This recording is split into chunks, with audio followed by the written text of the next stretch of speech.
Hola, me complace saludarlos de nuevo, mis estimados biogerentes nuevos y antiguos que siguen mi canal Global Business Solutions Limitada, en donde publicamos periódicamente estos tutoriales en temas empresariales.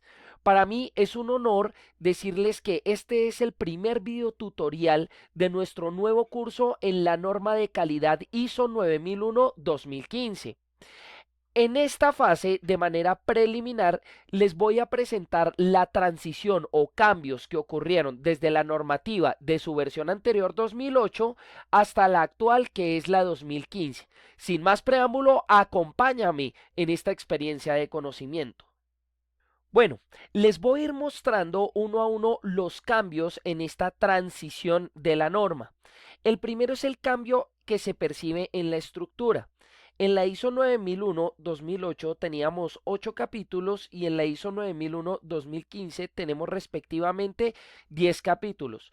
¿Por qué se hizo este cambio en el orden y especificación de los numerales?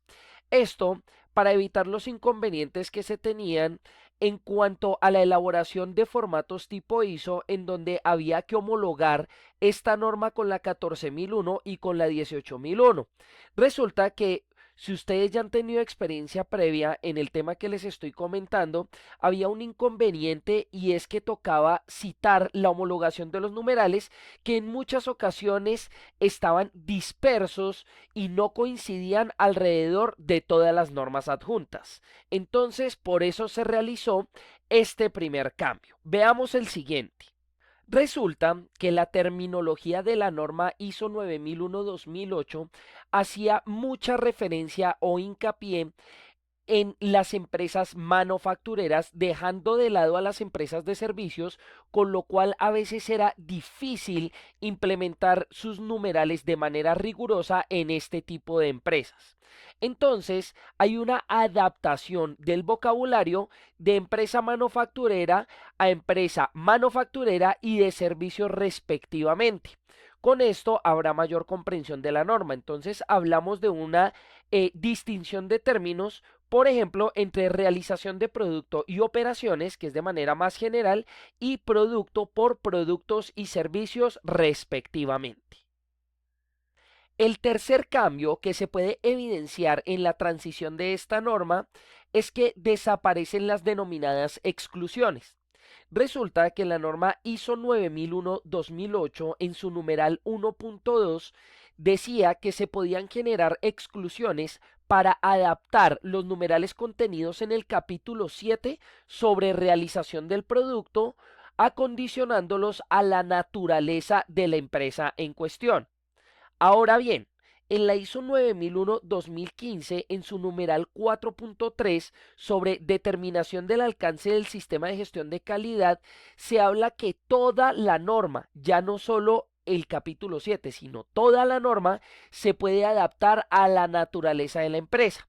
De esta manera, la empresa debe determinar cuáles numerales y literales se deben seguir y cuáles no, sin que por ello implique necesariamente una no conformidad. Bueno, mis estimados biogerentes, el siguiente cambio que se puede percibir es la desaparición del término representante de la dirección. En la norma ISO 9001-2015 se citan los roles y responsabilidades inherentes a este cargo, pero ahora se le puede delegar no a una única persona, sino que se puede conformar todo un equipo de trabajo para dicho fin. Otro de los cambios que se puede percibir es la flexibilización de los términos para el sistema de gestión de la calidad. Resulta que en la norma ISO 9001-2008 aparecían ciertas terminologías que debían ser seguidas al pie de la letra, tanto por las personas que implementaban el sistema de gestión de calidad como por los auditores.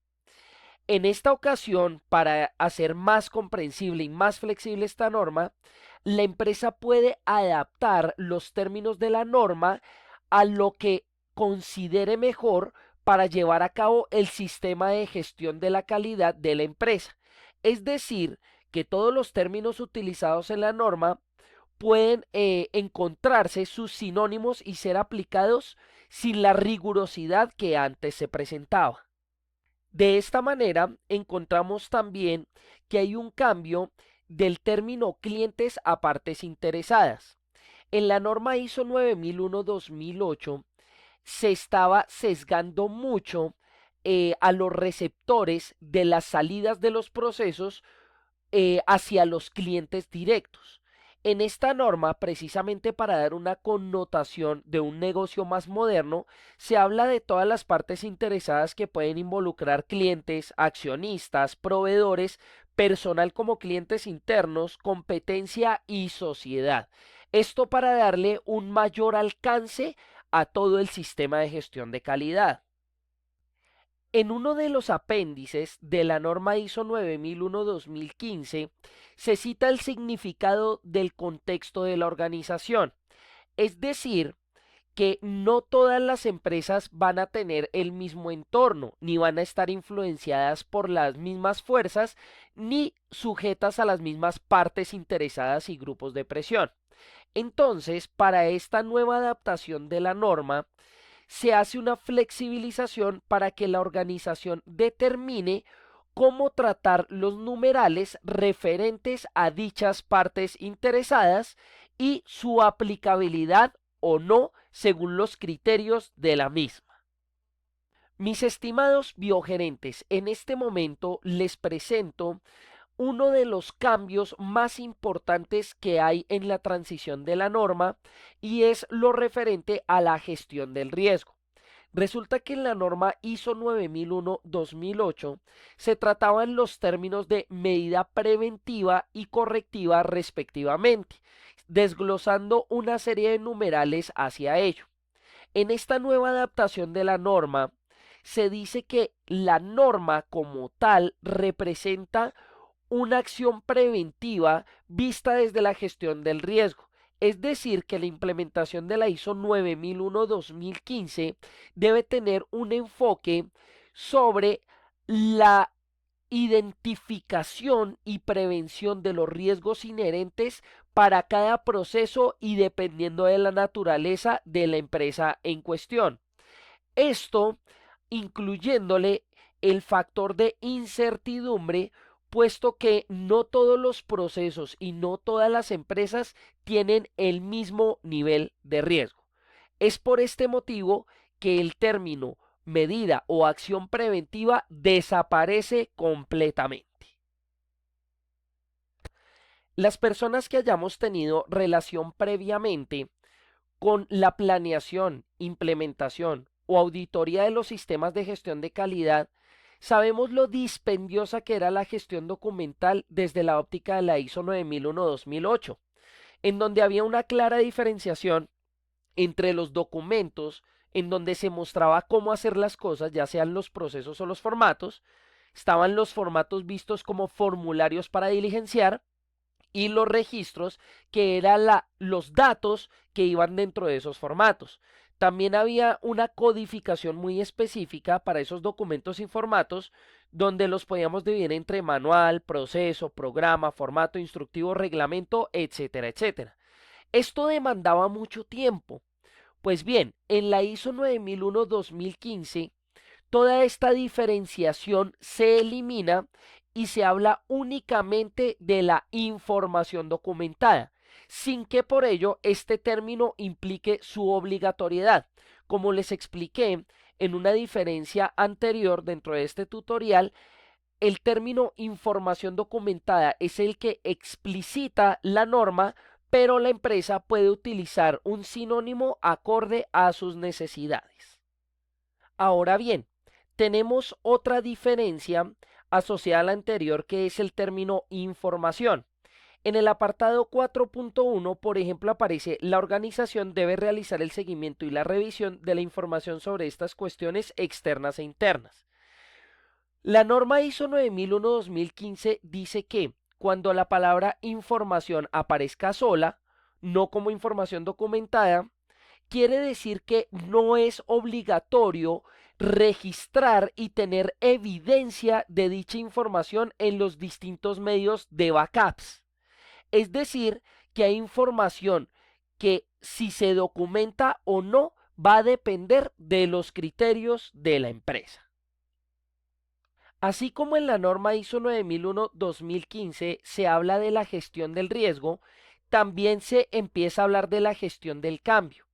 Y es que a pesar de que el ciclo PHBA promueve el mejoramiento continuo, las empresas estaban haciendo reactivas.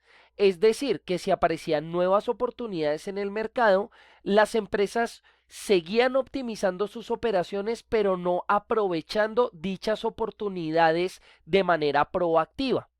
Con la gestión del cambio, lo que se pretende es que en la implementación y revisión del sistema de gestión de la calidad existan métodos bien especificados y herramientas que sirvan para programar de manera estructurada todos los procesos de reingeniería que vayan acorde al aprovechamiento de oportunidades y mejoramiento continuo. Los auditores van a empezar a estar más rigurosos en este aspecto. Finalmente, tenemos un último cambio de la 2008 a la 2015, el cual hace referencia a los conocimientos organizativos. Resulta que el know-how o el saber hacer o la transferencia tecnológica de una empresa se puede ver afectado, por ejemplo, por la rotación de personal.